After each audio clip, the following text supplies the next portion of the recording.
बाबासाहेब आंबेडकरांचा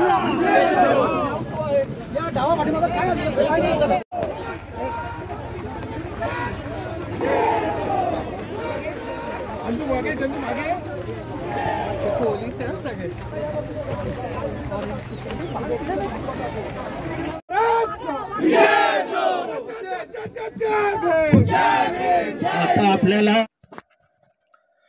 मनुस्मृतीच्या शालेय अभ्यासक्रमातील कथित समावेशावरून जितेंद्र आव्हाड आक्रमक. बहुजनांच्या साक्षीनं महाडमध्ये केलं मनुस्मृतीचं दहन. आज या मनुस्मृतीचे 2 श्लोक शालेय अभ्यासक्रमात घेतले जात आहेत. आज 2 घेतले तर उद्या संपूर्ण मनुस्मृती ग्रंथच अभ्यासक्रमात येईल. त्यामुळे या संविधान विरोधी कृत्याला वेळीच रोखलं पाहिजे. ज्या मनुस्मृतीला संविधानानेच विरोध केला, ज्या बाबासाहेब आंबेडकरांनी या मनुस्मृतीचं सर्वांसमक्ष याच भूमीत दहन केलं होतं, त्याच भूमीतून आज पुन्हा याच मनुस्मृतीचं आपण दहन करून संविधान बदलण्याचा प्रयत्न करणाऱ्या या धर्मद्वेषी सरकारचा विरोध आणि निषेध करतोय. अशा प्रकारचे उद्गार राष्ट्रवादी शरद पवार गटाचे आमदार जितेंद्र आव्हाड यांनी महाड येथे मनुस्मृती दहन व निषेध करण्यासाठी आला असताना काढले. राज्य सरकारकडून शालेय अभ्यासक्रमात मनुस्मृतीतील काही श्लोकांचा समावेश करण्यात येणार असल्याची माहिती शरद पवार यांनी काही दिवसापूर्वी माध्यमांशी बोलताना दिली होती. या कथित चर्चेवरून जितेंद्र आव्हाड प्रचंड आक्रमक झाले आहेत आणि त्यांनी याचा तीव्र शब्दात निषेध करून बुधवारी 29 मे रोजी महाडमध्ये जाऊन मनुस्मृतीचं दहन करणार असल्याचं जाहीर केलं होतं. त्यानुसार बुधवारी सकाळीच ते महाडमध्ये दाखल झाले. यावेळी सर्वप्रथम त्यांनी आंबेडकरी चळवळीत महत्त्वपूर्ण योगदान देणाऱ्या कैलासवासी सुरभानाना टिपणीस यांचे नातू मिलिंद टिपणीस यांची भेट घेऊन त्यांच्याकडून महाड शहराचे त्याचप्रमाणे आंबेडकरी चळवळीचे ऐतिहासिक महत्त्व जाणून घेतलं. यानंतर दुपारी 12 वाजता शहरातील छत्रपती शिवाजी महाराज चौकातील महाराजांच्या पुतळ्यास, त्याचप्रमाणे चौदार तळेतील भारतरत्न डॉक्टर बाबासाहेब आंबेडकर यांच्या पुतळ्यास अभिवादन करून चौदार तळे सत्याग्रह झाला.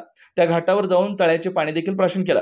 त्यानंतर क्रांतीस्तंभ येथे शेकडो बहुजनांच्या साक्षीनं मनुस्मृती ग्रंथाचं दहन केलं. यावेळी मिलिंद टिपणीस यांनी महाडचे ऐतिहासिक महत्त्व, त्याचप्रमाणे मनुस्मृतीतील जाचक व मानवता विरोधी संकल्पनेचे विश्लेषण उपस्थितांसमोर मांडलंय. यावेळी जितेंद्र आव्हाड यांनी देखील मनुस्मृतीतील काही श्लोकांचं वाचन करून त्यात महिलांविषयी तसेच इतर शूद्र समाजाविषयी लिहिलेल्या अमानवीय विचारांचं वर्णन उपस्थितांसमोर केलं. ज्या संविधानानेच मनुस्मृतीला विरोध केला, ज्याची होळी केली, ते संविधान बदलण्याचा घाट घालणाऱ्या या धर्मद्वेषी सरकारचा त्यांनी यावेळेला जाहीर निषेध केला. यावेळी क्रांतीस्तंभ येथे शेकडो बहुजन समाज मोठ्या संख्येने उपस्थित होते. ब्युरो रिपोर्ट, तेज मराठी न्यूज, महाड, रायगड. हीच मनुस्मृतीतील काही श्लोक तुम्ही परत पुस्तकात आणतायत, म्हणजे मनुला प्रवेश देतात परत. सर, पण तुम्ही आता मनुस्मृती दहन करत असताना डॉक्टर बाबासाहेब आंबेडकरांचे देखील काही पोस्टर जे आहेत ते फाडलेत, त्याच्यावरतून आता वाद निर्माण झालेला आहे. अमोल मेटकरांनी देखील आता म्हटलंय की साधा सुद्धा पोस्टर फाडतात ते सुद्धा कळू नये का झाला पाहिजे म्हणून. असं आहे की आपण सगळे पवार येते ना प्रेम थांबा, तुम्ही मागच्या प्रेशर येतं नाही करत असताना मनुस्मृती लिहिलेली होती म्हणून ते पोस्टर फाडण्यात आलं. त्याच्यात बाबासाहेबांचा फोटो होता हे अनावधानाने तेव्हा लक्षातच यायचं नाही.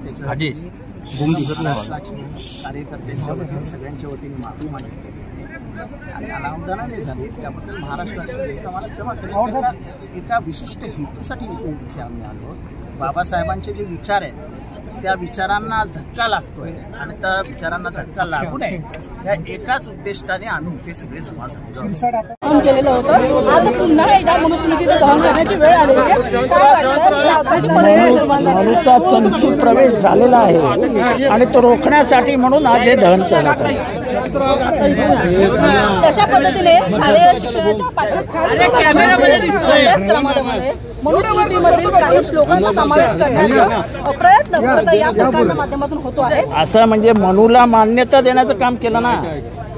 मनू या देशात नसावा, मनूची स्मृती नसावी, मनू जे लिखाण केले ते नसावं, यासाठी डॉक्टर बाबासाहेब आंबेडकर आणि इथल्या समस्त सवर्ण वर्गाने लढा दिला.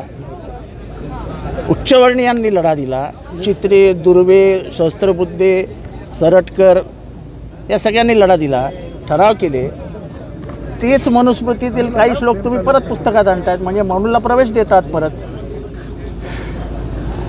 सर, पण तुम्ही आता मनुस्मृती दहन करत असताना डॉक्टर बाबासाहेब आंबेडकरांचे देखील काही पोस्टर जे आहेत ते फाडलेत, त्याच्यावरतून आता वाद निर्माण झालेला आहे. तुमच्या विरोधात म्हणतात की तुम्ही तुमच्यावरती या सगळ्या संदर्भात गुन्हा दाखल झाला पाहिजे म्हणून. असं आहे की आपण सगळे इथे उपस्थित होतात. एका भावनेच्या भरात मनुस्मृती विरुद्ध करत असताना मनुस्मृती लिहिलेली होती म्हणून ते पोस्टर फाडण्यात आलं. त्याच्यात बाबासाहेबांचा फोटो होता हे अनावधानाने तेव्हा लक्षातही राहिलं नाही. त्याच्यासाठी मी पूर्ण महाराष्ट्राची कार्यकर्त्यांच्या वतीने सगळ्यांच्या वतीने माफी मागितलेली आहे. आणि अनावधानाने झाले त्याबद्दल महाराष्ट्रातली जनता मला क्षमा करेल. का एका विशिष्ट हेतूसाठी इथे आम्ही आलो आहोत. बाबासाहेबांचे जे विचार आहेत त्या विचारांना आज धक्का लागतो आहे आणि त्या विचारांना धक्का लागू नये या एकाच उद्दिष्टाने आम्ही इथे सगळे जमा झालेलो आहोत.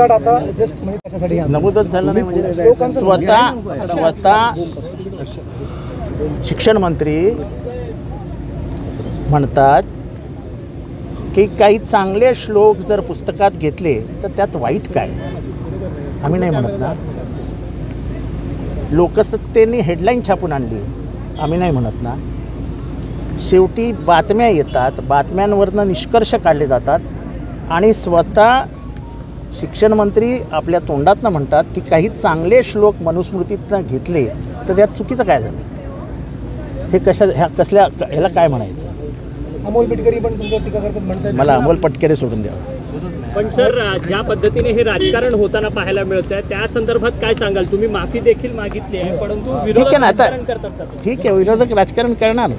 त्यांनी मी मनुस्मृती जाळू नये याच्यासाठी राजकारण केलं. त्याच्यासाठी त्याच्यात काय. माझ्या हातनं चूक झाली ही मोठ्या मनाने नाही तर अत्यंत लीन होऊन मी माफी मागितलेली आहे. ते मला मनुस्मृती एवढं दिसलं त्या रागापोटी ते फाडण्यात आलं. त्याच्यात कुठेही डॉक्टर बाबासाहेब आंबेडकरांचा फोटो आहे म्हणून फाडण्यात आलं असं जर कोणी म्हणत असेल तर तो मूर्ख आहे. याच्यात कुठलाही हेतू नव्हता आणि ते आपल्यालाही स्पष्ट दिसले. आणि जसं ते लक्षात आलं तसं ज्यांनी फाडलं होतं त्यांनी स्वतः ते जमा केलं आणि आणून जमा केलं.